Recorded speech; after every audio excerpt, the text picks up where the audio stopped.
was listening to a psychiatrist talk about self awareness this week, and I remember thinking, well, that's interesting. Then life handed me several opportunities to watch the lesson play out in real time. A few challenges, a few conversations, a few unexpected moments that made me stop and pay attention. And by the end of the week, I realized the lesson wasn't really about anybody else, it was about me.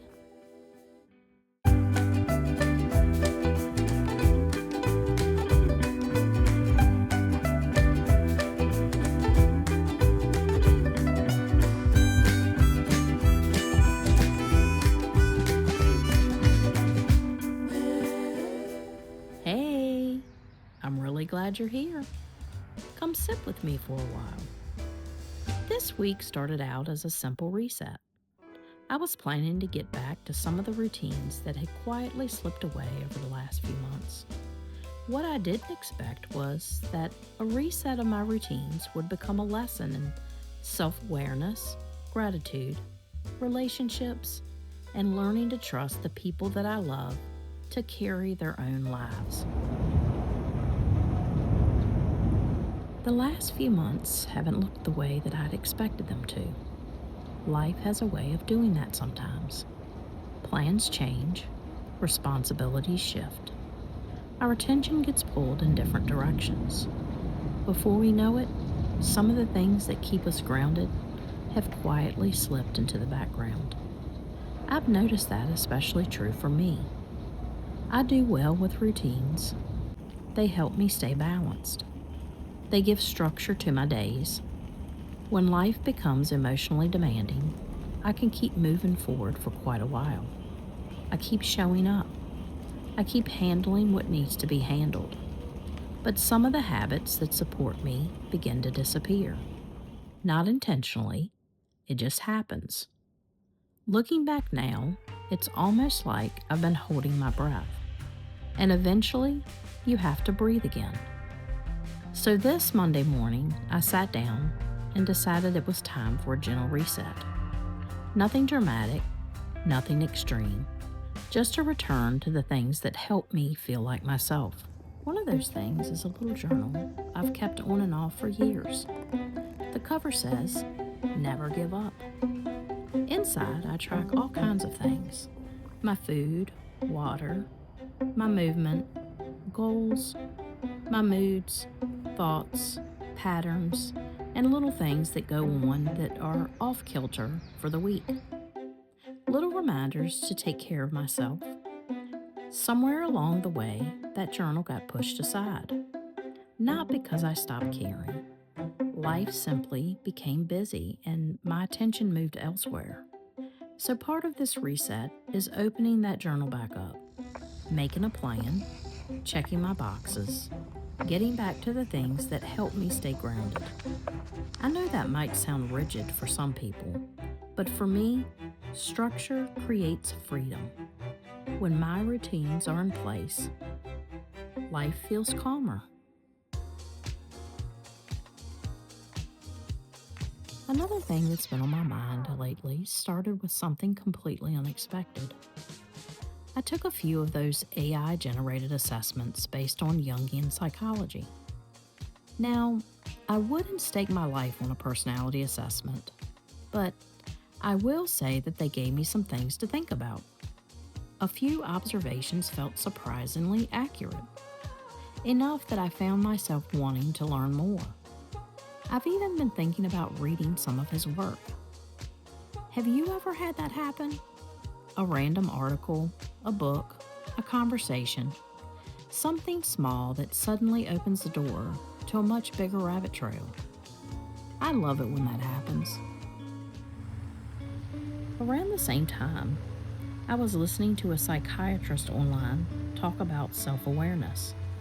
Not knowing your history, not understanding your personality type, but noticing yourself in real time. That idea stayed with me, and then life gave me an opportunity to practice it. A situation came up where my natural instinct was to jump in, gather information, and help solve a problem. That's how I'm wired. I like understanding things. I like finding root causes. I like figuring things out. But this time I paused. Instead of automatically stepping into problem solving mode, I said, if you'd like my help, I'm happy to help. But if you'd rather handle it your own way, I'll step back and take it off my plate. And afterward, I realized something. The people around me don't have to change. They can simply live their own lives. The thing that changed was me. I noticed myself. I noticed my tendency to take responsibility. I noticed my urge to fix things. And because I noticed it, I had a choice. Another thing that I've learned is that I need people to tell me what they need from me. That sounds simple to some, but it's not always been that way for me. See, I grew up around a lot of guessing, trying to anticipate the needs of others, trying to read between the lines, trying to figure out what people wanted without them actually saying it. Now I've learned something different. If someone needs my help, I want them to tell me.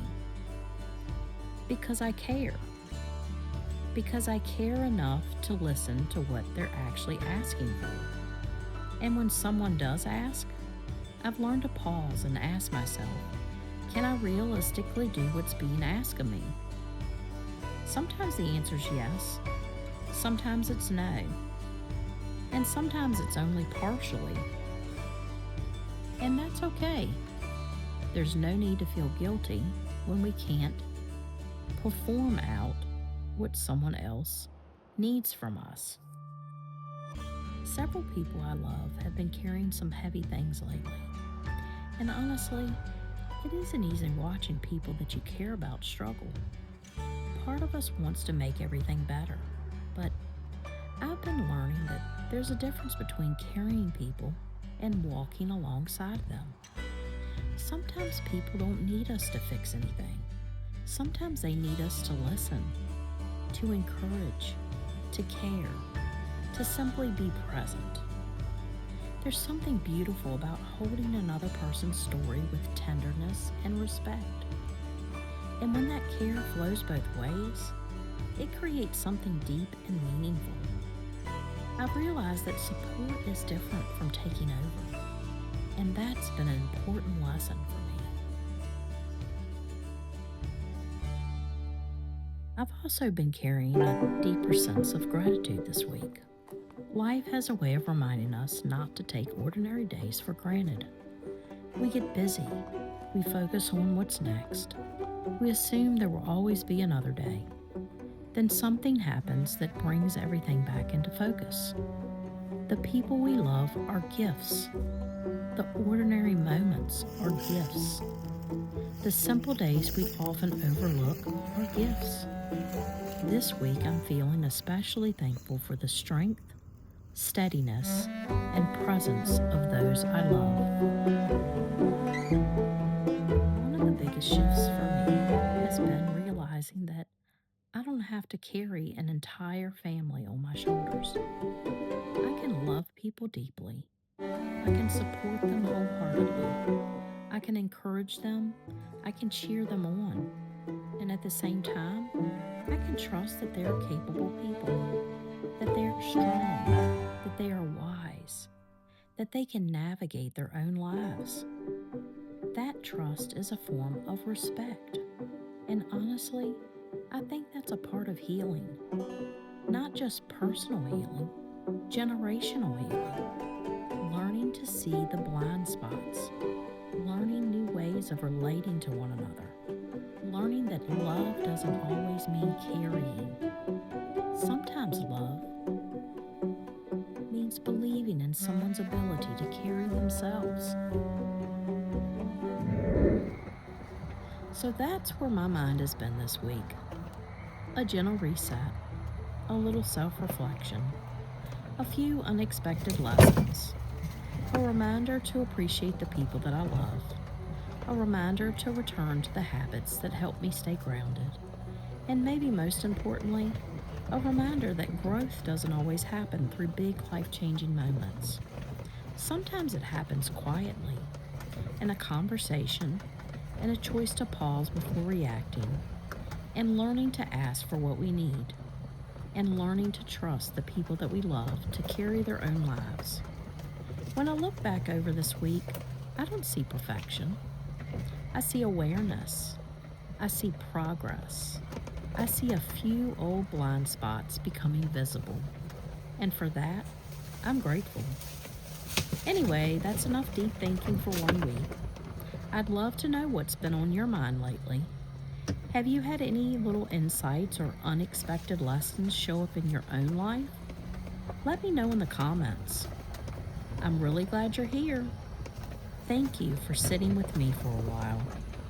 Take care of yourself this week, and remember, you don't have to figure it all out today. Sometimes the next right step is enough.